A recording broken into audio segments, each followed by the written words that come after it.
Hello student, good morning. जैसा कि आप लोग जानते हैं कि पिछले क्लास में हमने नवव्यवहारवादी, पोस्ट बिहेवियरिस्ट, साइकोलॉजिस्ट हल के कंट्रीब्यूशन के बारे में बताया था कि हल का व्यवहारवाद में क्या योगदान है। आज पुनः BA part 3 honours paper 6 group A के उन छात्रों को मैं पुनः बताना चाहूँगा कि हल के योगदानों को आगे बढ़ाते हुए सबसे प्रमुख योगदान की चर्चा मैं करना चाहूँगा, जो उन्होंने शिक्षण संबंधित सिद्धांत को प्रस्तुत किया, जिसमें उन्होंने 17 पोस्टुलेट्स अभिगृहित तथा 15 उपप्रमेय, जिसको कोरोलरी के नाम से भी जाना जाता है, उसकी व्याख्या की और उसके आधार पर उन्होंने शिक्षण की व्याख्या की। उन्होंने सभी तरह के प्रत्ययों की व्याख्या मैथमेटिकल इक्वेशन के आधार पर करने की बात की। उन्होंने SER, SHR, D, K, V आदि शब्दों से सूत्रों के आधार पर उद्दीपन तीव्रता, आदत शक्ति, अभिप्रेरणा, प्रतिक्रिया निर्माण आदि की व्याख्या अलग अलग तरह से की। हल की आलोचना भी की जाती है। अधिकतर प्रयोग उन्होंने ऑब्जेक्टिव ऑब्जर्वेशन से संभव नहीं हो सकता है, जिसके आधार पर उन्होंने बात की थी। इस आधार पर मनोवैज्ञानिकों ने उनका विरोध किया।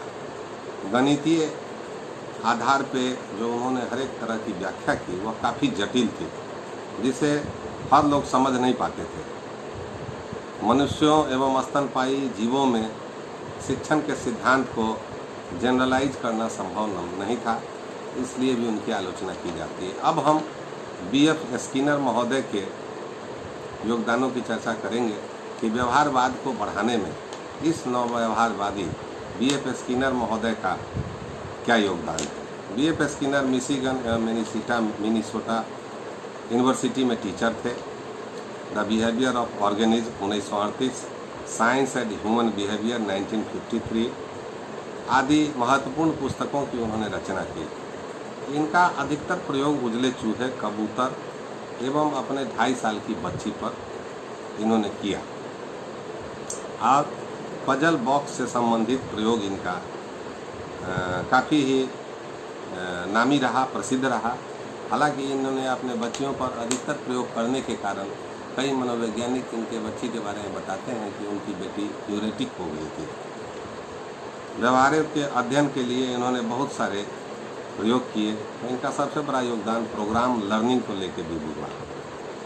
अमेरिकन साइकोलॉजिकल एसोसिएशन के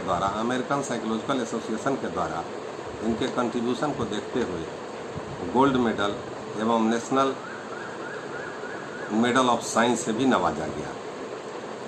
स्किनर महोदय वाटसन के व्यवहारवाद के पूर्णतः समर्थक थे, परंतु हल से इनका मतभेद था। दोनों के विचार में कुछ अंतर थे। स्किनर के व्यवहार को वर्णनात्मक डिस्क्रिप्टिव व्यवहार कहा गया। इसे इंडक्टिव बिहेवियरिज्म भी कहा जाता है। व्यक्ति को इन्होंने खाली या रिक्ति के आधार पर समझाया। इम्प्टी ऑर्गेनिज्म अप्रोच के नाम से इनका कंट्रीब्यूशन जाना जाता है। अन्य कंट्रीब्यूशन में इनका सबसे पहला कंट्रीब्यूशन कंडीशनिंग को लेके है। अनुबंधन का इन्होंने कंडीशनिंग का समर्थन किया और ऑपरेंट कंडीशनिंग का इन्होंने कॉन्सेप्ट दिया। साधनात्मक अनुबंधन इन्होंने 2 प्रकार के बताए, एक रिस्पोंडेंट रिस्पॉन्स एवं ऑपरेंट रिस्पॉन्स। पहला था रिस्पोंडेंट रिस्पॉन्स एवं दूसरा था ऑपरेंट रिस्पॉन्स। प्रतिवादी अनुक्रिया वैसी अनुक्रिया को जो दिए गए उद्दीपन द्वारा उत्पन्न होती है उसे ही रिस्पोंडेंट रिस्पॉन्स के नाम से कहते हैं। इसे टाइप S अनुबंधन भी कहते हैं, जो कि पैवलव के मिलते जुलते विचारधारा से मेल खाता था। ऑपरेंट कंडीशनिंग को टाइप R के नाम से जाना गया। स्किनर का संबंध टाइप R से ही ज़्यादा था। इन्होंने थॉर्नडाइक के कॉन्सेप्ट को माना। स्किनर ऑपरेंट कंडीशनिंग के कंटिन्यूअस रीइंफोर्समेंट तथा शेड्यूल ऑफ रीइंफोर्समेंट को मानते थे, जिसे सतत पुनर्बलन भी कहते थे।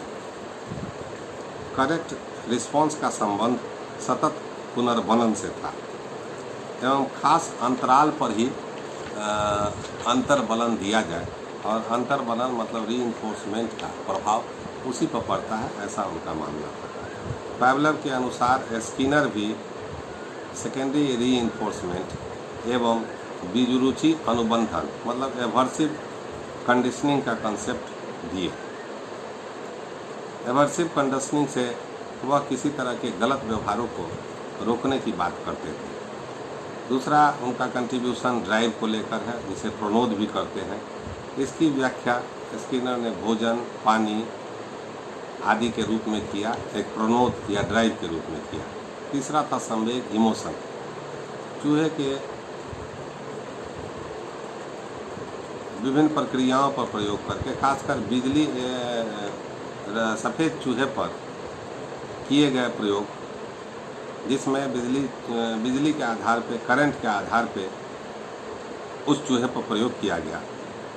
जब चूहे को खाना दिया जाता था तो यह प्रक्रिया 2-3 बार चलने के बाद खाना और बिल्ली के बीच में बिजली का करंट या विद्युत से निकलने वाली आवाज़ को उत्पन्न किया जाता था, जिसके आधार पे उसके अनुक्रिया करके संवेग का अनुभव करवाया जाता था। इसे प्रीडिस्पोजिशन के नाम से भी जाना गया। जब परिस्थिति से कंडीशन पॉजिटिव रीइंफोर्समेंट हटा दिया जाता है तो डिप्रेशन की भी स्थिति होती है, इसका भी कॉन्सेप्ट उन्होंने दिया। शेपिंग या अंधविश्वासी व्यवहार, स्किनर बॉक्स में जटिल अनुक्रिया करने के लिए सिखाया जाना शेपिंग कहलाता है। यह एक विधि है जिसमें अनुक्रमिक उपागम के द्वारा, जिसमें पुनर्बलन के आधार पर अनुक्रिया को एक दिशा में मोड़ा जाता है, उसे ही शेपिंग कहा गया। शेपिंग का उपयोग पशुओं तथा मनुष्यों में शिक्षण में किया गया। शेपिंग में पुनर्बलन का भी काफ़ी महत्व होता है। दूसरी तरफ अंधविश्वासी व्यवहार से मतलब उससे होता है कि रीइंफोर्समेंट के कारण सफलता मिलती है तथा अंधविश्वास होता है। अनुक्रिया एवं पुनर्बलन में कोई समाधान नहीं होता है। नेक्स्ट कंट्रीब्यूशन उनका शाब्दिक व्यवहार को लेकर हुआ। ऑटोक्लिटिक, इकोलिक एवं वर्बल बिहेवियर का कॉन्सेप्ट स्किनर महोदय ने दिया। वर्बल बिहेवियर नामक एक प्रसिद्ध पुस्तक उन्होंने 1957 ईस्वी में लिखी, जिसमें भाषा के कार्य का वर्णन उन्होंने किया। उन्होंने 2 प्रकार के भाषा के कार्य को बताया, एक का नाम मांड कार्य और दूसरा का नाम टैक्स कार्य दिया। मांग के अनुसार पूर्ति करना मांड कार्य कहलाया। किसी चीज़ की जब हम में मांग होती है शरीर में, तो उसकी जब हम पूर्ति के लिए प्रयास करते हैं तो वह मांड कार्य कहलाएगा। और किसी वस्तु के नाम से यदि किसी को पुकारते हैं, जैसे हाथी, घोड़ा, कुत्ता, बिल्ली, चूहा, तो यह टैक्स कार्य कहलाएगा। नेक्स्ट कंट्रीब्यूशन है कि शिक्षण मशीन एवं प्रोग्राम लर्निंग। यह B.F. स्किनर महोदय का सबसे महत्वपूर्ण योगदानों में से एक था। ट्रेडिशनल क्लासरूम और टीचिंग का वह विरोध करते थे और उसके बदले उन्होंने कहा कि छोटे छोटे अंशों में सीखने तथा बीच बीच में रीइंफोर्समेंट का प्रभाव देते हुए यदि किसी व्यक्ति को, किसी पशु को या किसी बच्चों को हम पढ़ाते हैं, शिक्षण देते हैं, तो उसका व्यापक प्रभाव पड़ता है और सही उत्तर होने पर बीच बीच में रीइंफोर्समेंट का बहुत ही पॉजिटिव प्रभाव पड़ता है। इसीलिए उन्होंने शिक्षण में रीइंफोर्समेंट और बीच बीच में अंश के आधार पर रीइंफोर्समेंट की बात की। अर्थात उनका कहना था कि यदि गलत रूप से यदि किसी में शिक्षण हो रहा हो तो उसको रीइंफोर्समेंट बीच में बंद कर देना चाहिए, जिससे उसका शिक्षण कुछ देर के लिए प्रभावित होगा और गलत प्रकार का शिक्षण नहीं हो पाएगा। इसी तरह नेक्स्ट उनका कंट्रीब्यूशन था बिहेवियर मॉडिफिकेशन के रूप में, जिसको व्यवहार परिमार्जन भी कहा जाता है। वांछित व्यवहार को स्थापित करने के लिए बिहेवियर थेरेपी का उन्होंने कॉन्सेप्ट दिया। सही व्यवहार का पुनर्वलन एवं अवांछित व्यवहार को कम या दूर करने के लिए यह सहायक होता है। उनका कहना था कि यदि बिहेवियर में, व्यवहार में यदि हम परिमार्जन करते हैं, परिवर्तन करते हैं, तो हमारे में अच्छे व्यवहारों को रीइंफोर्समेंट का सहारा लेके हम बार बार उत्पन्न कर सकते हैं, जिससे व्यक्ति का व्यक्तित्व या व्यक्ति में अच्छे व्यवहार का शिक्षण होता है। ठीक इसके विपरीत यदि गलत व्यवहार करने वाले लोगों में, गलत आचरण करने वाले लोगों में गलत क्रियाओं को रोकने के लिए हम इसी आधार पर रीइंफोर्समेंट को कम करके व्यवहार में उसको परिवर्तित करके एक सही दिशा दे सकते हैं। इसी क्रम में उन्होंने बच्चे में अंगूठे चूसने की क्रिया का, सहज क्रिया का उल्लेख किया और उन्होंने बताया कि विभिन्न प्रकार के रीइंफोर्समेंट के सहारे उसको हम कम कर सकते हैं और उस गलत क्रिया को हम बच्चों में शुरू में ही रोक सकते हैं। इसी तरह उन्होंने मनोविकलता के रोगियों के उपचार में भी इसका प्रयोग करके दिखाया। यह अपने आप में बहुत बड़ा कंट्रीब्यूशन माना जाता था। उस व्यवस्था में, उस पुराने समय में जिस प्रकार का कॉन्सेप्ट B.F. स्किनर महोदय ने मानसिक रोग को दूर करने में दिया, खासकर मनोविकलता के रोगियों के लिए, तो उनका यह कंट्रीब्यूशन काफ़ी महत्वपूर्ण रहा।